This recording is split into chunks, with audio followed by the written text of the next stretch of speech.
Hello freelancers, April na po. Pwede na tayong mag-file ng first quarter income tax return for the year 2025.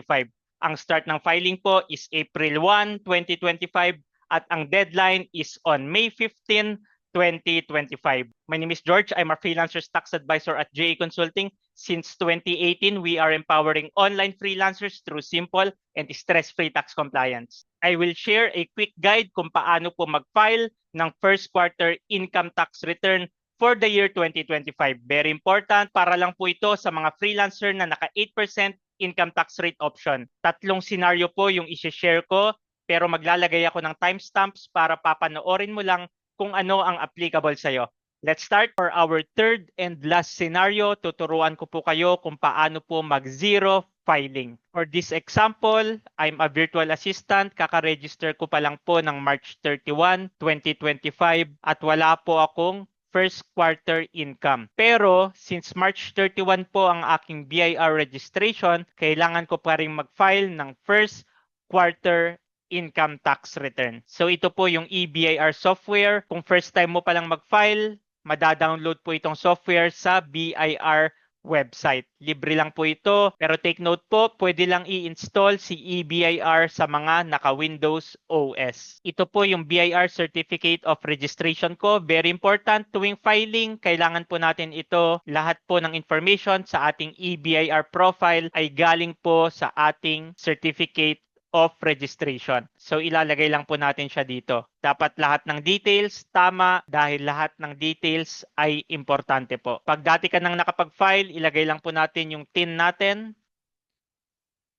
Click tab, mag-auto fill out na po ang ating information. Kung hindi pa, again, ang ilalagay po natin dito ay galing po sa ating Certificate of Registration. Ang wala lang po dyan ay yung telephone or mobile number natin. Saka yung email address. All other information galing po sa ating BIR Certificate of Registration. Nandito rin po sa BIR Certificate of Registration nakalagay kung ano ba yung kailangan kong i-comply or i-file kay BIR. Dito po sa tax types. Sabi sa tax types ko, kailangan ko mag-file ng annual ITR saka quarterly income tax return. Itong quarterly po yung kailangan ko nang i-file ngayon at ang deadline ay May 15. Dito po tayo sa list of BIR forms. Ang gagamitin po ay BIR Form 1701Q version 2018. Very important po, version 2018 since ito po ang pinaka-latest na quarterly income tax return. Click natin yan,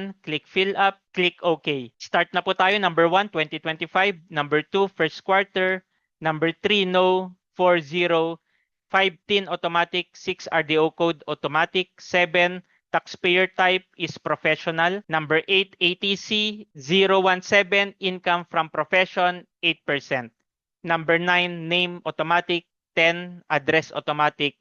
10A zip code automatic. Number 11, date of birth manual po nilalagay. 12, email address automatic. 13, manual po nilalagay ang citizenship. 14, leave as blank. Number 15, tick no. 16, automatic po yung 8%. And then click natin validate. Validation successful, ibig sabihin na fill out ko na po lahat ng required information sa page 1. Click OK and then click edit. Punta po tayo sa page 2. Dito tayo sa Schedule 2 for 8% income tax rate. Number 47 ay yung income ko po for the first quarter which is 0. Kaya ito po ay 0 filing. 48, 0 po, 49 automatic. 50, 0 din po dahil wala po akong previous quarter.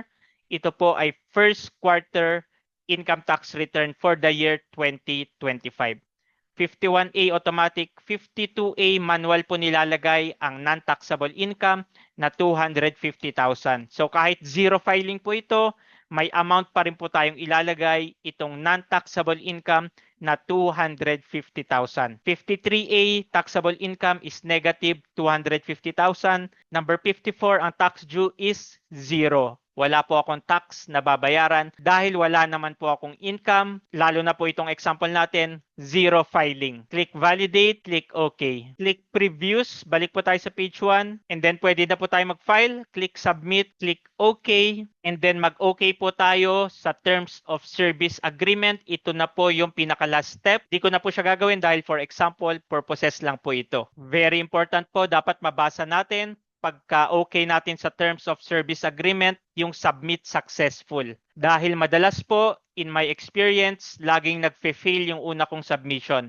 Ang ginagawa po ay i-resend lang natin siya hanggang mabasa natin, click OK, na submit successful na po ang ating quarterly income tax return. Tapos na po, ipapakita ko po yung final output. So ito siya guys, i-print out po natin ng PDF para maganda ang ating BIR records. Page 1 ng ating quarterly ITR. Page 2 ng quarterly ITR. Page 3, BIR email confirmation or yung tax return receipt confirmation. Mare-receive po natin ito sa ating email address. Ito po yung proof na nakapag-file po tayo ng quarterly income tax return. So tapos na po ako sa tax compliance ko. Nakapag-file na po ako ng zero filing first quarter income tax return. So that's it guys. I hope makatulong itong guide sa pag-file mo ng first quarter income tax return. Ang next tax compliance natin ay second quarter ITR. Sa July pa po ang filing nun. More power sa freelancing business mo, more clients to come. Stay safe.